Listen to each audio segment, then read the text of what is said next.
الحمد لله رب العالمين والصلاة والسلام على سيد الأنبياء والمرسلين وعلى آله وأصحابه أجمعين أما بعد۔ سورہ رعد کی آیت نمبر 16 ہے۔ اعوذ باللہ من الشیطان الرجیم، بسم اللہ الرحمن الرحیم۔ قل من رب السماوات والأرض قل الله قل أفاتخذتم من دونه أولياء لا يملكون لأنفسهم نفعا ولا ضرا قل هل يستوي الأعمى والبصير أم هل تستوي الظلمات والنور أم جعلوا لله شركاء خلقوا كخلقه فتشابه الخلق عليهم قل الله خالق كل شيء وهو الواحد القهار۔ یہ آیت مبارکہ دست غیب کے لیے جو لوگ پریشان ہیں کہ ہم نے تو دست غیب کے لیے بڑے وظائف پڑھے ہیں اور کافی محنت کی ہے، مگر رزق کھلتا نہیں، کوئی غیبی سبب بنتا نہیں۔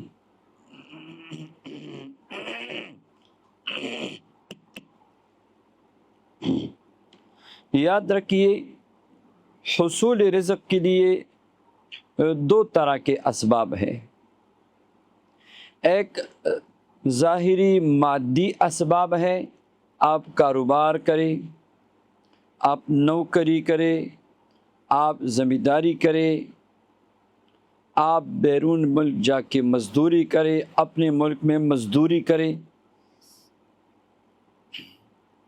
اور آپ کو پیسے ملے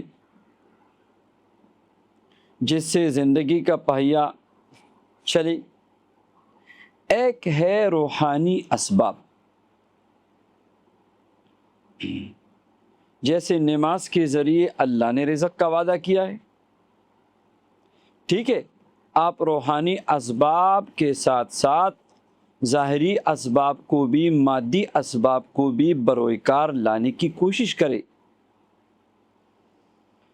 مگر کیا کرے، جب کاروبار میں ہاتھ ڈالتے ہیں نقصان، جاب ملتی نہیں، نوکری کہیں نام و نشان نہیں ہے، بیرون ملک کا کوئی پیسہ نہیں ہے کہ بندہ ویزا لگا کے جائیں مزدوری کرے وہاں، یہاں پہ کوئی ڈھنگ کا کام ملتا نہیں، کیا کرے؟ تو دوسرے سبب کی طرف بھی آپ آ جائیں نا، آپ اللہ کی طرف متوجہ ہو جائیں۔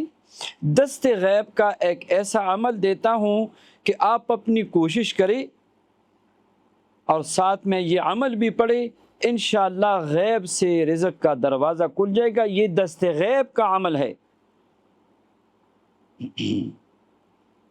بعض لوگ کہتے ہیں دعاؤں سے کچھ نہیں ہوتا، وظائف سے کچھ نہیں ہوتا۔ بھائی ہوش کے ناخن لے، اللہ تعالیٰ عقل کی دولت سے آپ کو نوازے، یہ وظائف، یہ دعائیں، یہ اللہ کے دروازے کو کٹکھٹانا ہے۔ اللہ چاہے تو زمین پہ بیٹھے بیٹھے خزانہ مل جائے، نصیب میں نہیں ہے تو امریکہ اور یورپ جا کے بھی خالی ہاتھ بلکہ الٹا سر پہ لاکھوں کروڑوں کا قرضہ لے کے آتے ہیں۔ تو یاد رکھیے، روحانی سبب کو اختیار کرے۔ یہ سورہ رعد کی 16 نمبر جو آیت ہے، اس آیت مبارکہ کو 10 مرتبہ پڑھیے۔ اس آیت مبارکہ کے بعد یہ کلمات 100 مرتبہ پڑھیے۔ قیوم یرزق من یشاء، قیوم یرزق من یشاء، قیوم یرزق من یشاء، قیوم یرزق من یشاء۔ بس اس کو اول آخر درود پاک کے ساتھ روزانہ پڑھنا شروع کرے، چند دن میں رزق کے دروازے کھل جاتے ہیں۔ بعض لوگ ہوتے ہیں نا اور مٹی کو بھی ہاتھ لگاتے ہیں تو سونا بن جاتا ہے۔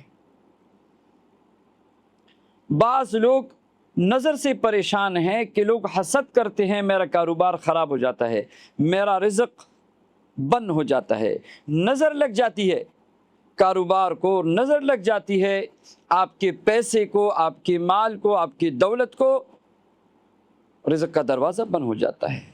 چلتا کاروبار اچانک بند ہو گیا، کروڑوں کے حساب سے، لاکھوں کے حساب سے، سینکڑوں کے حساب سے پیسے ہاتھ میں ہیں، ایسے چلے گئے کہ پتہ ہی نہیں چلا، کوئی برکت ہی نہیں، پتہ نہیں کس کی نظر کھا گئی۔ آپ کے ان سارے مسائل کا حل یہ ہے، ہمارے علماء، دینی مدارس کے طلباء، خانقاہوں والے، مدارس والے جو آج کل پریشان ہیں، لوگ چندہ نہیں دیتے، لوگ تعاون نہیں کرتے، لوگ اپنی پریشانیوں میں پڑ گئے ہیں، صدقات کے در سے دے، آپ یہ عمل شروع کیجئے۔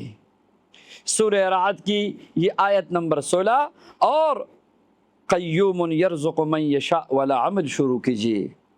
یہ ایسا عمل ہے، یہ ایسا راز ہے، یہ دست غیب ہے، آپ کسی اور سے نہیں مانگ رہے، آپ اللہ سے مانگ رہے ہیں۔ آپ مخلوق کا دروازہ نہیں کٹکھٹا رہے، آپ اپنے رب کریم فتاح و رزاق اور وہاب رب سے مانگ رہے ہیں، اور ان کے دروازے، ان کے در کو کٹکھٹا رہے ہیں۔ یہ کوئی سفلی عملیات نہیں ہے، یہ کوئی سفلی نقوش والی بات نہیں ہے۔ ہم آپ کو ایسے اعمال بتا رہے ہیں جس سے آپ کا تعلق اللہ سے بنے، آپ عقیدہ توحید پر بھی قائم رہے، آپ اپنے رب سے مانگے کہ آپ کا دنیا بھی، آپ کا آخرت بھی دونوں بن جائے۔ یہ بڑا خاص عمل ہے۔ دست غیب کا معنی یہ ہے کہ اللہ تبارک و تعالی غیب سے آپ کے رزق کا انتظام فرما دے۔ تو آپ نہیں چاہتے کہ تھوڑے محنت میں زیادہ ملے، بغیر محنت کی بھی ملے، روحانی اعمال کی برکت سے ملے، کسی کا محتاج نہ ہو آپ۔ یہ بے شمار واقعات کتابوں میں جو اعمال کے ذریعے اللہ نوازتے ہیں، کتابیں بری پڑی ہے۔ یہی التجا ہے کہ ایسے نقوش، ایسے تعویذات، ایسے عملیات جو بالکل مبہم ہو، پتہ نہیں لوگ کیا کیا بیان کرتے ہیں، مختلف قسم کے مبہم نقوش، اس کو سرہانے رکھو تو رزق کھل جائے گا، اس کو ہاتھ پہ لکھ دو اور اس پہ دائیں کروٹ لیٹ جاؤ تو رزق کھل جائے گا، اور اس کو اپنے چارپائی کے پائی کے نیچے رکھو۔ من گڑت عملیات، من گڑت باتیں۔ آئیے اپنی قرآن کی طرف، مبہمات کو چھوڑ دیجئے اور یہ عمل شروع کیجئے۔ آپ سب کو اجازت ہے، اور انشاءاللہ بہت جلد رزق کھل جائے گا اور کوئی پریشانی نہیں ہوگی۔